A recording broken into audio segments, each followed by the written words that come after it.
এটা জাতীয় সনদ, এটা জাতির আশা আকাঙ্ক্ষার প্রতিফলন এখানে ঘটেছে। এখানে জাতীয় ঐক্যবদ্ধভাবে সনদ করেছে। এখন আপনারা বললেন এই সনদ আপনারা স্বাক্ষর করেছেন নির্বাচনে যাওয়ার জন্য। এটা তো এক ধরনের প্রতারণা। আজকে এই শ্রমিক দিবসে দাঁড়িয়ে আমরা বলছি দেশের অর্থনীতি বিপর্যস্ত, অর্থনীতি পুনর্গঠনের জন্য যখন দীর্ঘমেয়াদী পরিকল্পনা আলা রাসূলিল কারীম আম্মা বাদ আউযু বিল্লাহি মিনাশ শাইতানির রাজীম বিসমিল্লাহির রহমানির রহিম লাকাদ খালাকনাল ইনসানা ফি কাবাদ সাদাকাল্লাহুল আযীম। আন্তর্জাতিক শ্রম দিবস উপলক্ষে আয়োজিত আজকের এই বিশাল শ্রমিক সমাবেশের সংগ্রামী সভাপতি, ইসলামী শ্রমিক আন্দোলন বাংলাদেশের কেন্দ্রীয় সভাপতি মোহাম্মদ খলিলুর রহমান, আজকের এই সমাবেশের প্রধান অতিথি ইসলামী আন্দোলন বাংলাদেশের সংগ্রামী সিনিয়র নায়েব আমির মুফতি সৈয়দ মোহাম্মদ ফয়জুল করিম সাহেবের চরমনাই, উপস্থিত ইসলামী আন্দোলনের নেতৃবৃন্দ, শ্রমিক আন্দোলনের নেতৃবৃন্দ, সাংবাদিক বন্ধুগণ ও আমার প্রিয় শ্রমজীবী ভাইয়েরা, ত্রয়োদশ জাতীয় নির্বাচনের পর মাঠ পর্যায়ে ইসলামী আন্দোলন বাংলাদেশের কোনো সহযোগী সংগঠনের এটাই বড় মাঠ পর্যায়ে প্রোগ্রাম। নির্বাচন আমাদের জন্য খুবই একটি গুরুত্বপূর্ণ বিষয় ছিল, কিন্তু নির্বাচন পরবর্তী যে সরকার গঠন হয়েছে আমরা প্রত্যাশা করেছিলাম এই সরকার যে অঙ্গীকার করেছে, জনগণের সাথে যে অঙ্গীকার করেছে, রাজনৈতিক দলগুলোর সাথে যে কমিটমেন্ট করেছে, জাতির সাথে যে অঙ্গীকার করেছে, তারা ক্ষমতায় গিয়ে সে অঙ্গীকার বাস্তবায়ন করবে। কিন্তু গতকালকে সরকারের গুরুত্বপূর্ণ ব্যক্তি মাননীয় স্বরাষ্ট্রমন্ত্রী জাতীয় পার্লামেন্টে যেই বক্তব্য দিলেন, যে বিবৃতি দিলেন, এতে এই সরকারের কোনো অঙ্গীকারের প্রতি আমাদের আর কোনো আস্থা নাই। কারণ তিনি স্পষ্ট বলেছেন তারা নির্বাচনের স্বার্থে জুলাই সনদে স্বাক্ষর করেছেন, অঙ্গীকার করেছেন।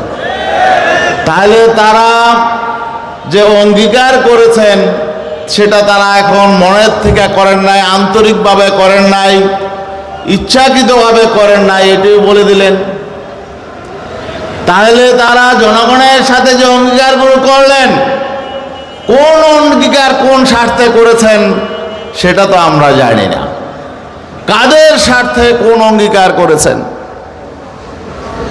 তাহলে আমরা কিভাবে তাদের উপর আস্থা রাখব?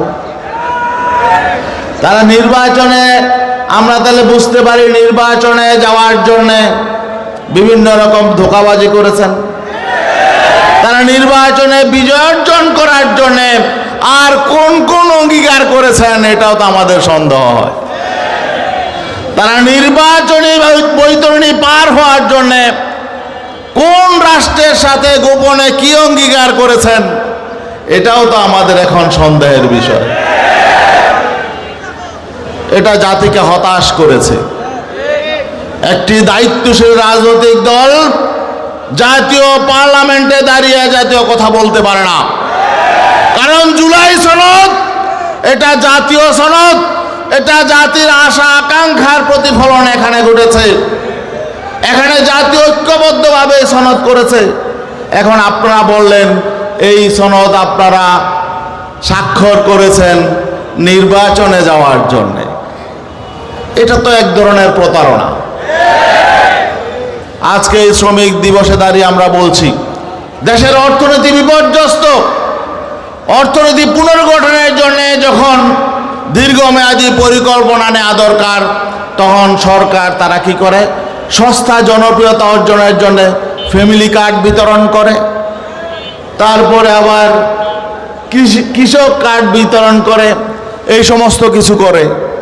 অথচ আজকে আমাদের দেশের দ্রব্যমূল্য ঊর্ধ্বগতিতে মানুষ দিশেহারা, তেল সংকট, বিদ্যুৎ সংকট, এ সমস্ত সংকটের দিকে তাদের নজর নেই সস্তা জনপ্রিয়তার জন্য। হ্যাঁ, আপনাদের এগুলো ভালো কাজ, আপনাদের নির্বাচনী অঙ্গীকার, আপনারা করবেন। কখন করবেন? আগে অর্থনীতি পুনর্গঠন করেন, মৌলিক সমস্যার সমাধান করেন, তারপরে এগুলো বাস্তবায়ন করেন। এখন শ্রমিকদেরও জিজ্ঞেস করা দরকার, শ্রমিকরা কি অন্যায় করলো, তাদের কার্ড কোথায়? আপনাদের কার্ড লাগবে না, কার্ডের প্রয়োজন নেই। আপনারা শ্রমিকরা যাতে নিরাপদে, তারা যাতে তাদের চাকরি বাকরি ব্যবসা বাণিজ্য এগুলোতে করতে পারে সেই ব্যবস্থা করুন।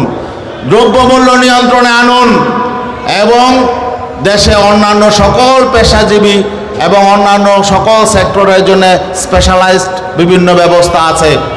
আর্মিদের জন্যে, পুলিশের জন্যে, বিজিবির জন্যে, সরকারি চাকরিজীবীদের জন্যে, তাদের সন্তানদের জন্যে আলাদা মেডিকেল কলেজ আছে, চিকিৎসার ব্যবস্থা আছে, তাদের সন্তান যদি স্কুল কলেজ বিভিন্ন ব্যবস্থা আছে। কিন্তু শ্রমিকদের জন্য কিন্তু কিছু নাই।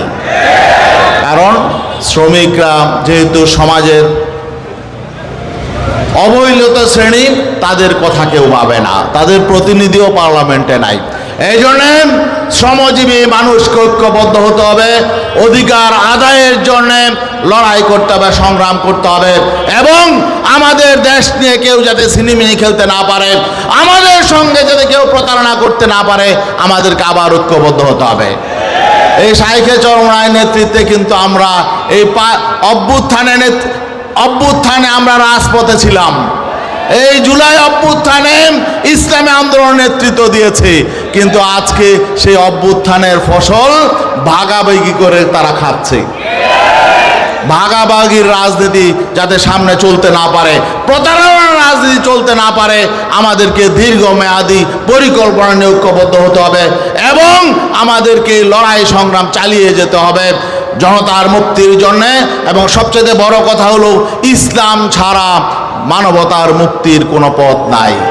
কিন্তু অনেক ইসলামী সংগঠন নিজেদেরকে ইসলামী সংগঠন দাবি করে, ইসলামের কথা উচ্চারণ করতে তারা নিজেদেরকে লজ্জা বোধ করে, নিজেদেরকে অপমানিত মনে করে।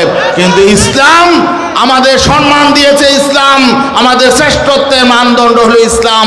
অতএব ইসলাম প্রতিষ্ঠার জন্য আমরা কাজ চালিয়ে যাব।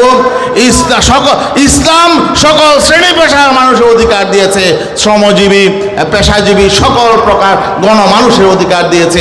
যতক্ষণ পর্যন্ত ইসলাম প্রতিষ্ঠা না হবে, আমরা আমাদের পূর্ণাঙ্গ অধিকার পাবো না। এই জন্য আসুন আমরা